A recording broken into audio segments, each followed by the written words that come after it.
बिस्मिल्लाहिर्रहमानिर्रहीम। अस्सलामुअलैकुम वरहमतुल्लाहि वबरकातुहू। स्टूडेंट्स, ये हमारा लेक्चर नंबर 21 है और इस लेक्चर में हम डिस्कस करने जा रहे हैं बेसिकली क्वेश्चंस जो कि हमारे पास 10.1 है, टेस्ट योरसेल्फ। और चलिए जी बुक की जानिब बढ़ते हैं। लेकिन जो है हमारे पास क्वेश्चंस से पहले डू यू नो हमारा ये रहता है भी पढ़ने वाला, डिस्कस करने वाला। तो चलिए इसे जो है वो डिस्कस करते हैं। इसको मैं ज़रा जूम कर लेता हूँ। तो कह रहा है जी, it may be noted that all the Bronsted bases are also Lewis bases, but all Bronsted acids are not Lewis acids। कहते हैं कि ये हमने नोट किया है कि ब्रॉन्स्टेड बेसिस जो होती हैं वो तो लीविस बेसिस होती हैं, यानी सारी की सारी ब्रॉन्स्टेड बेसिस जो हैं वो लीविस बेसिस हैं, लेकिन तमाम जो ब्रॉन्स्टेड एसिड्स हैं वो लेविस एसिड्स नहीं हैं।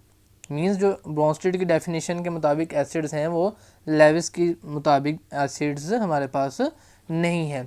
इसी तरह का एक आप पहले भी डू यू नो पढ़ चुके हैं, उसमें आपने क्या कहा था कि ऑल आर्हीनियस एसिड्स और ब्रॉन्स्टेड लोरी एसिड्स, उसमें एसिड सेम थे।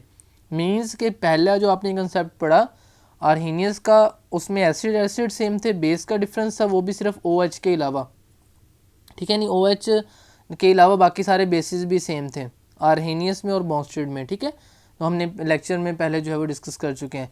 तो इसमें क्या है, हमारे पास बेसिस सेम है और एसिड सेम नहीं है। तो वो किस तरह बेसिस सेम है जी, देख लेते हैं। According to Bronsted concept, a base is a substance which can accept a proton. तो अभी हम डेफिनेशन अच्छे से याद कर चुके हैं कि ब्रॉन्स्टेड के मुताबिक हमारे पास बेस क्या होगी, जो एक्सेप्ट कर लेगी किसको, अपना according to Bronsted concept base is a substance which can accept a proton. तो ब्रॉन्स्टेड के मुताबिक क्या थी, बेस जो प्रोटॉन को एक्सेप्ट करती थी, यानी H+ को एक्सेप्ट करती थी, ठीक है। और एसिड क्या था, जो H+ देता था, किसके मुताबिक, ब्रॉन्स्टेड के मुताबिक। वाइल जबकि according to Lewis concept, Lewis के मुताबिक क्या था, हमारे पास बेस वो है जो एक्सेप्ट के बजाय क्या करती है, डोनेट करती है, ठीक है। उल्ट है, यानी ब्रॉन्स्टेड में एक्सेप्ट करती थी प्रोटॉन, इसमें एक्सेप्ट लेती नहीं है बल्कि देती है, डोनेट करती है पेयर ऑफ इलेक्ट्रॉन के जोड़े को। Lewis bases generally contain one or more lone pair of electron and therefore they can also accept a proton Bronsted base। तो कहते हैं चूंकि हमारे पास जो लीविस बेस होती है उसके पास चूंकि पहले से प्रोटॉन अपना इलेक्ट्रॉन जो है वो ज़्यादा होते हैं, लॉन पेयर होते हैं ना ज़्यादा, चूंकि वो डोनेट जो करती है कौन सी भला, लीविस के पास क्या होते हैं, हमारे पास उसके पास इलेक्ट्रॉन पेयर होते हैं, इसलिए तो वो बेस होती है, चूंकि वो दे सकती है। अब चूंकि वो इलेक्ट्रॉन पेयर दे सकती है, इलेक्ट्रॉन उसके पास ज़्यादा होते हैं, इसलिए वो प्रोटॉन एक्सेप्ट कर सकती है। तो फिर क्या बन जाती है, ब्रॉन्स्टेड बेस। इसको मैं आप एग्जांपल के थ्रू समझा देता हूँ। एग्जाम्पल के लिए हम चलते हैं पेज नंबर 25 पे। पेज ये देखें जी, इस पेज नंबर 25 पे हमारे पास एग्जाम्पल है जिसमें हमारे पास NH3 और मिल के हमारे पास ये बना था। ये देखें जी, इसमें क्या है हमारे पास, देखें अब ये क्या है, आपके पास एसिड है, ठीक, और ये क्या है आपके पास, बेस है।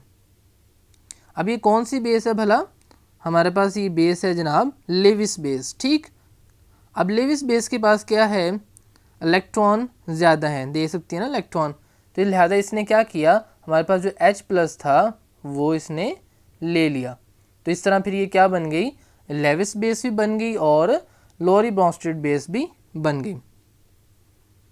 थस ऑल लेविस बेसिस और आल्सो लोरी ब्रॉन्स्टेड बेसिस। क्यों, क्योंकि वो एक्सेप्ट कर लेती हैं प्रोटॉन को, क्योंकि उसके ऊपर नेगेटिव चार्ज होता है, इलेक्ट्रॉन ज़्यादा होते हैं, इलेक्ट्रॉन का पेयर होता है, तो इसलिए नेगेटिव चार्ज होने की वजह से वो पॉजिटिव यानी प्रोटॉन को क्या कर लेती हैं, एक्सेप्ट कर लेती हैं। इसलिए तमाम जो लेविस बेसिस हैं, ठीक है, लेविस असास हैं, यानी उर्दू में अगर हम देखें तो वो क्या है, सारे के सारी ब्रॉन्स्टेड जो है वो भी बेसिस हैं। लेकिन एसिड्स पे जब हम आते हैं, thus all the Lewis bases are also Bronsted bases on the other hand Bronsted acids are those which can give a proton. तो कहता है दूसरे हैंड पे दूसरी तरफ अगर हम देखें तो ब्रोंस्टेड एसिड्स की हमने डेफिनेशन पढ़ी थी कि ऐसी सब्सटेंस जो क्या दे सकती हो, प्रोटॉन दे सकती हो। जब मैंने आपको एग्जांपल करवाई थी एच वाली यानी 100 वाली दे सकती हो, तो फिर आप क्या हो जाएंगे एसिड। ठीक है, मैं एसिड था और आप बेस बन गए थे, और जैसे ही आपके पास 100 गया था तो फिर आप कॉन्जुगेट एसिड बन गए थे। खैर फॉर एग्जाम्पल HCl H2SO4, देखें HCl और H2SO4 में हमारे पास are not capable accepting a pair of electron. तो ये पेयर ऑफ इलेक्ट्रॉन लेने के काबिल नहीं है। तो जब पेयर ऑफ इलेक्ट्रॉन लेने के काबिल नहीं है तो लेविस के मुताबिक ये एसिड्स भी नहीं है। तो लिहाजा all Bronsted acids are not Lewis acids. तो लिहाजा सारे ब्रोंस्टेड जो एसिड हैं वो लेविस के एसिड्स नहीं है, यानी लेविस की डेफिनेशन के ऊपर, एसिड वाली डेफिनेशन के ऊपर पूरा नहीं उतरते। लेकिन इसका ये मतलब नहीं है कि वाकई एसिड ही नहीं है। ठीक है, तो हमारा जब ये हम कहते हैं कि नॉट लेविस एसिड, तो इसका मतलब होता है कि लेविस का जो नज़रिया था उसके मुताबिक ये एसिड्स नहीं है। अब हम बढ़ते हैं जी अपने नेक्स्ट क्वेश्चंस की जानिब, और ये है हमारा टेस्ट। तो इसमें देखें आपके पास जो है वो हम कुछ क्वेश्चन पहले ही डिस्कस कर चुके हैं, मज़ीद हम जो है वो कर लेते हैं। तो देखें क्वेश्चन अपना 3 जो पार्ट है, पार्ट 3 कह रहा है prove that water is an amphoteric species. तो इसका मैं जो है आपको पहले ही निशान जो है लगवा चुका हूँ। जब हमने ब्रोंस्टेड लोरी कंसेप्ट पढ़ा था तो उसके अंदर मैंने आपको कहा था कि इसकी जो है वो जो है वो इक्वेशन आप लिखेंगे जिसमें एक में H2 एज अ बेस था और एक में H2 एज एन एसिड था। तो देखें जी ये वाली थी एग्जांपल आपके पास, ये देखें इसमें ये वाली मैंने डबल क्लिक उस दिन निशान लगाया था कि acid plus base conjugate acid conjugate base. तो आप लिखेंगे जी वाटर एसिड और फिर साथ में ये भी इक्वेशन लिखेंगे, और ये वाली भी इसमें एज ए क्या था, एसिड था। ठीक है, एसिड। मज़ीद भी इससे मज़ीद क्वेश्चन को डिस्कस कर लेते हैं। अभी मैं सारे राइट आउट करके आपको दिखा दूंगा ताकि आप जो इजीली वहाँ से देख लेंगे। उसके बाद 6 भी हम पहले कर चुके हैं, define and give the characteristic of Lewis acid. तो लेविस एसिड की डेफिनेशन जो है वो आप याद कर चुके हैं, वो लिखनी है, और इसके कैरेक्टरिस्टिक लिखने हैं जो कि हमारे पास ये वाले हैं बुक पे, ये वाले ये आप कर भी चुके हैं। ठीक है, अब हम बढ़ते हैं अपने क्वेश्चंस की जानिब, और आंसर्स भी मैंने राइट आउट किए हैं तो वहाँ से ताकि आपको ईजी रहे। नहीं, हमारा फर्स्ट जो क्वेश्चन है वो है कि what is the difference between Arrhenius base and Bronsted Lowry base.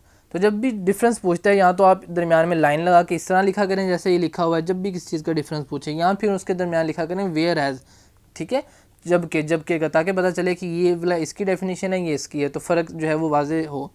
अब आप सबसे पहले क्या करेंगे, आर्हेनियस बेस की डेफिनेशन लिख देंगे आर्हेनियस वाले कॉलम में, और ब्रोंस्टेड लोरी बेस की ब्रोंस्टेड लोरी वाले में। तो ये लिखा हुआ है कि आर्हेनियस बेस की, वैसे आप जो डेफिनेशन याद की है वो भी राइट आउट कर सकते हैं, लाजमी नहीं है यही वाली करनी है। तो जी अब है हमारे पास according to Arrhenius base in a substance which dissociate in aqueous solution to give hydro oxide ion. तो ये हो गया आर्हेनियस की हमारे पास डेफिनेशन कि इसके मुताबिक हमारे पास बेस क्या होती है, जो OH नेगेटिव आयन जो है वो प्रोड्यूस करती है। ठीक है, हाइड्रो ऑक्साइड आयन।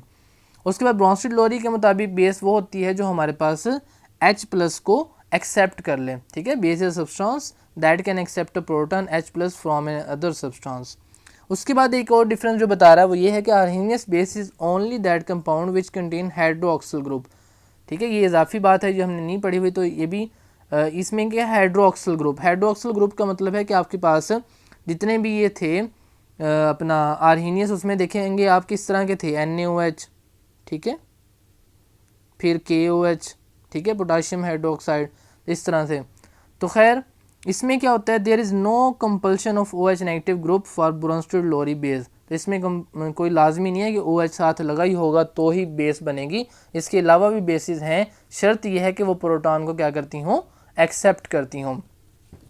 अब इसके अलावा कौन कौन सी बेसिस थी भला, जिस तरह हमारे पास NH3 थी तो बेस थी वो। ठीक है, उसमें हालांकि OH नहीं है तो, लेकिन वो चूँकि जो है वो एक्सेप्ट कर रही थी H प्लस को, तो इसलिए फिर क्या हो गई थी, वो बेस हो गई थी। फॉर एग्जांपल NH3 यहाँ पे आप राइट आउट मज़ीद भी कर सकते हैं।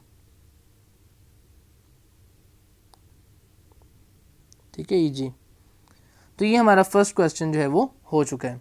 उसके बाद हम बढ़े नेक्स्ट क्वेश्चन की जानिब, वो है what do you mean by neutralisation reaction according to Arrhenius acid base concept.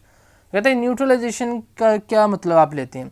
तो देखिए न्यूट्रल का मतलब होता है कि हमारे पास गैर जानबदार होना। ठीक, अब गैर जानबदार चीज़ कैसे होगी, जब वो ना एसिड और बेस आपस में मिलेंगे तो फिर क्या होती है हमारे पास न्यूट्रलाइजेशन होती है। ठीक है, अब न्यूट्रल का मतलब अगर हम आम देखें तो हम देखें प्लस माइनस के सेंस में, तो न्यूट्रल का मतलब होता है कि हमारे पास उस पर कोई चार्ज ना हो। ठीक है, तो अब हम इसमें देखते हैं कि according to Arrhenius concept acid is a substance. तो यहाँ पे उसने पहले एसिड की डेफिनेशन लिखी है कि which dissociate in aqueous solution to give hydrogen ion. ठीक है, H+ आइन देता है हमारे पास। ठीक है, और बेस की डेफिनेशन लिखी है कि वो हमारे पास क्या देती है, हाइड्रोक्साइड आइन OH नेगेटिव। तो ये देखें HCl ने ये दिया हमारे पास H+ और Cl नेगेटिव, ये हम पहले कर चुके हैं इक्वेशंस, और NaOH ने Na+ और OH नेगेटिव दिया। अब न्यूट्रलाइजेशन कैसे होगा, जब दोनों रिएक्शन एट अ टाइम होंगे। ठीक है, ये वाले दोनों रिएक्शन एट अ टाइम ये देखें हुए जहाँ पे मैंने टिक लगाया, तो उसमें देखें क्या हुआ, जब HCl और NaOH मिले, यानी जब एसिड और बेस को आपस में मिलाया तो फिर क्या हुई, न्यूट्रलाइजेशन हुई, न्यूट्रल किया एक दूसरे को उन्होंने। और फिर हमारे रिजल्ट में क्या मिलता है, हमेशा जब भी याद कर लें, हम नेक्स्ट भी पढ़ेंगे लेक्चर्स में, कि जब भी एसिड और बेस मिलते हैं तो हमेशा साल्ट और वाटर प्रोड्यूस होता है। अब साल्ट डिफरेंट हो सकते हैं, वो डिपेंड करता है कि हमारे पास कौन से एसिड और बेस जो है वो मिले हैं। तो देखें ये HCl + NaOH, तो रिवर्सिबल रिएक्शन में NaCl मिला हमें नमक, और H2O पानी मिला। NaCl यही वाला नमक है जो सोडियम क्लोराइड है। तो ये हमारे पास इस तरह से न्यूट्रलाइजेशन होती है, किसमें जी, हमारे पास आर्हीनियस एसिड बेस कंसेप्ट में। अब इससे बढ़ते हैं नेक्स्ट। अब देखें इस सवाल में अब बेसिक जो है वो आपने एसिड की डेफिनेशन लिख के, अगर आप ना भी लिखें मज़ीद शॉर्ट करना हो तो आप क्या लिखेंगे, ये जहाँ जहाँ मैंने टिक लगाया ये वाली इक्वेशन लिखेंगे आप। ठीक है, उसके बाद ये वाली इक्वेशन, और उसके बाद ये वाली इक्वेशन लिख के बता देंगे कि इस तरह से जो है न्यूट्रलाइजेशन होती है। When both HCl and NaOH are ionise in water, neutralisation reaction take place as. तो फिर जब वाटर एक्वस सॉल्यूशन के अंदर दोनों मिलते हैं तो फिर हमारे पास न्यूट्रलाइजेशन इस तरह से होती है। अब नेक्स्ट है जी हमारे पास थर्ड, कि prove that water is an amphoteric species. तो इसका हम पहले डिस्कस कर चुके हैं कि जब आपने इसकी एम्फोटेरिक की डेफिनेशन पढ़े थे तो वहीं पे मैंने आपको बता दिया था कि इसकी जो है एक एग्जांपल आप ये कर सकते हैं, H2O + HCl, इसमें H2O एज अ बेस है। ठीक है, कि water is an amphoteric species because water act as a base when it react with acid. तो जब ये एसिड के साथ रिएक्ट करती है तो एज ए बेस रिएक्ट करती है, और जब ये बेस के साथ रिएक्ट करती है तो एज एन एसिड रिएक्ट करती है। तो यही हमने डेफिनेशन पढ़ी थी कि जो बोथ नेचर हो उनको एम्फोटेरिक बोलते हैं। तो H2O देखें जब HCl के साथ मिला तो एज ए बेस मिला, ये राइट किया हुआ है। तो क्या हुआ, इसने एज ए बेस किस तरह हमें पता चला, क्योंकि इसने जो है वो एक प्रोटॉन एक्सेप्ट कर लिया है। देखें H3O पॉजिटिव बन गया, तो लिहाजा ये बेस। और इस तरफ क्या हुआ, एज एन एसिड क्यों, क्योंकि इसने एक प्रोटॉन अपना दे दिया है। किसको दे दिया है, NH3 को, और फिर वो NH3 की बजाय क्या बन गया, NH4 पॉजिटिव। तो ये वाली एग्जांपल आप भी राइट आउट कर सकते हैं। ठीक है जी, उसके बाद है हमारे पास पार्ट नंबर 4, और इसमें है कि how can you justify that NH3 is Bronsted-Lowry but not Arrhenius base. तो कहता है आप किस तरह जस्टिफाई करेंगे कि भाई NH3 जो है वो Bronsted-Lowry बेस तो है बट आर्हीनियस बेस नहीं है। तो इसका वैसे हम पहले भी डिस्कस कर चुके हैं जब हमने फ़र्क बताया था। तो देखें इसमें NH3 को मैंने इधर नहीं लिखा बल्कि इधर लिखा है Bronsted-Lowry बेस में। क्यों, क्योंकि NH3 में OH नहीं है, और जबकि इधर हमने लिखा है कि आर्हीनियस बेसिस वो होती हैं जिसके अंदर कम से कम OH मौजूद हो, जिस तरह NaOH है। ठीक है, और उसके बाद क्या था हमारे पास, KOH है, COH ट्वाइस पढ़ा था हमने। ठीक है, NH4OH पढ़ा था। तो खैर अब हम बता देंगे इन्हें कि इसमें जी OH जो है वो नहीं है। तो पहले उसने हम डेफिनेशन लिख लेते हैं कि the according to Arrhenius base is a substance which dissociates in aqueous solution to give hydroxide ion. ठीक है, तो वो डेफिनेशन लिख दी जो बेस की थी। वाइल अकॉर्डिंग टू Bronsted-Lowry कहता है कि लाजमी नहीं है OH हो, वो सिर्फ कहता है कि प्रोटॉन जो है वो क्या कर ले, एक्सेप्ट कर ले। ठीक है, सो NH3 यहाँ से मेन शुरू होता है। ठीक है, अगर आपके पास टाइम कम हो तो सिर्फ NH3 से भी आप जो है वो स्टार ले सकते हैं। तो अगर टाइम ज़्यादा हो और आपके पास पेपर में, तो फिर आप इनकी डेफिनेशन राइट करके फिर लिखेंगे तो ज़्यादा जो है वो इफेक्टिव होगा। NH3 कैन एक्सेप्ट प्रोटॉन, कहते हैं कि NH3 जो हमारे पास है वो प्रोटॉन तो एक्सेप्ट कर लेती है, but it can't give OH negative, लेकिन ये OH नेगेटिव नहीं देती। क्यों भी OH नेगेटिव नहीं देती? इसके पास OH कहीं नज़र आ ही नहीं रहा, हमें तो देगी कैसे? NH3 में O तो है ही नहीं। इन द एक्वस सोल्यूशन, कहते हैं कि एक्वस सोल्यूशन के अंदर OH नेगेटिव नहीं देती। वाई? दैट्स वाई, इस वजह से NH3 act as a Bronsted Lowry base while not act as a Arrhenius base. तो इट मीन्स कि जो NH3 है वो ब्रोंस्टेड लोरी बेस की डेफिनेशन जो है उसके ऊपर पूरी उतरती है, जबकि आर्हीनियस बेस की डेफिनेशन के ऊपर पूरी नहीं उतरती।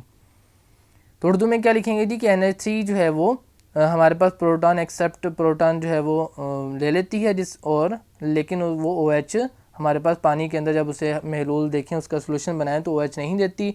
इस वजह से NH3 जो है वो ब्रोंस्टेड लोरी बेस है और आर्हीनियस बेस नहीं है। उसके बाद है जी हमारा question number 5, state and explain the neutralisation reaction according to Lewis concept. कहते हैं कि अपने न्यूट्रलाइजेशन जो कंसेप्ट है वो लेविस के मुताबिक अब आपने बताना है। तो पहले आपने किसके मुताबिक बताया था? आर्हीनियस के मुताबिक। अब जी लीविस के मुताबिक, ठीक है। A neutralisation reaction according to the Lewis concept is donation and acceptance of electron pair from coordinate covalent bond in an adduct। तो आपको पता है कि हमने लास्ट लेक्चर में पढ़ा था कि जब भी ये मिलते हैं तो जो फॉर्म हमारे पास प्रोड्यूस होती है वो क्या होती है? अडक्ट होती है, ठीक।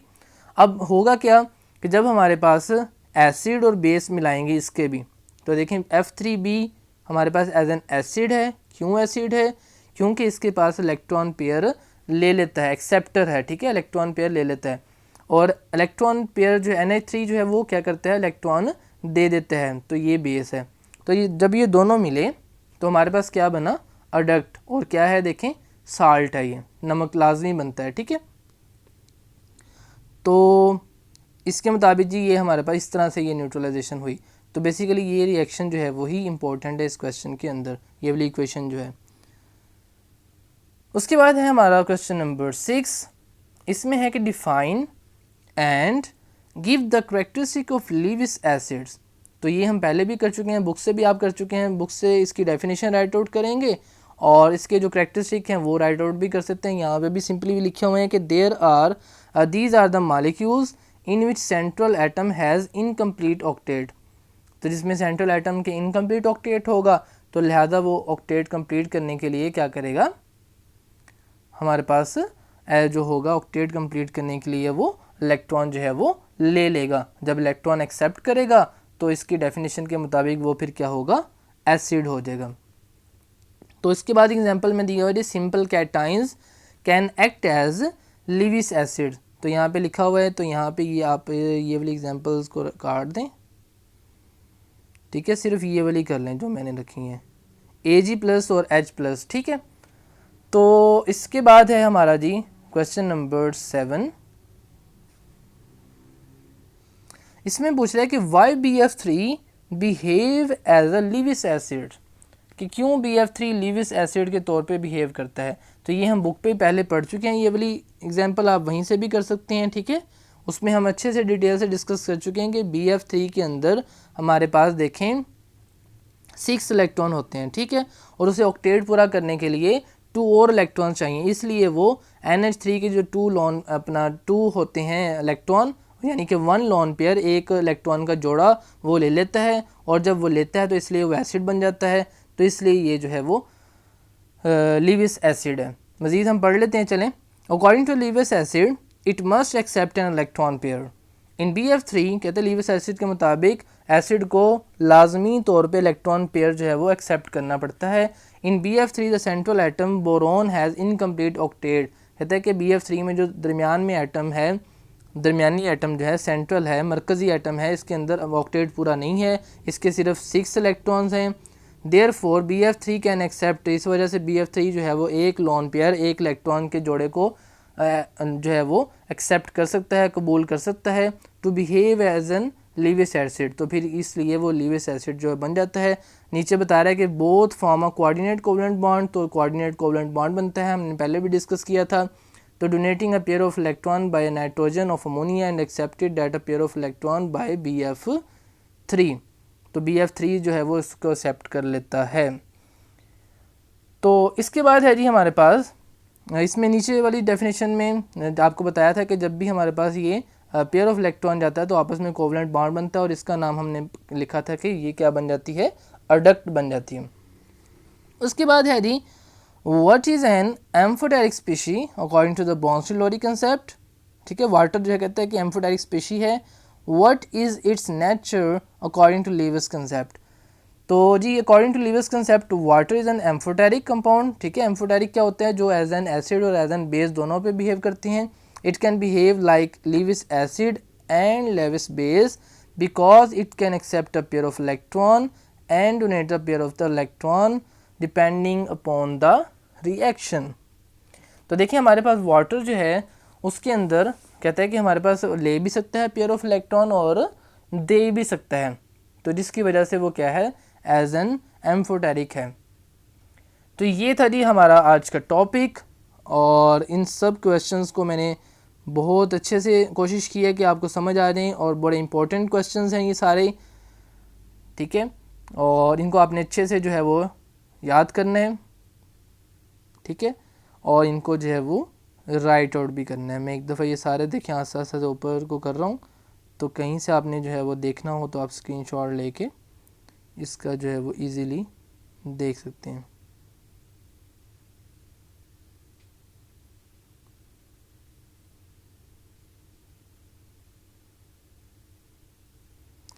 लें जी, अब हम जो है इसको एंड करते हैं। आप ये सारे राइट आउट भी करेंगे, इनको अच्छे से याद भी करेंगे। मिलते हैं नेक्स्ट लेक्चर में जी।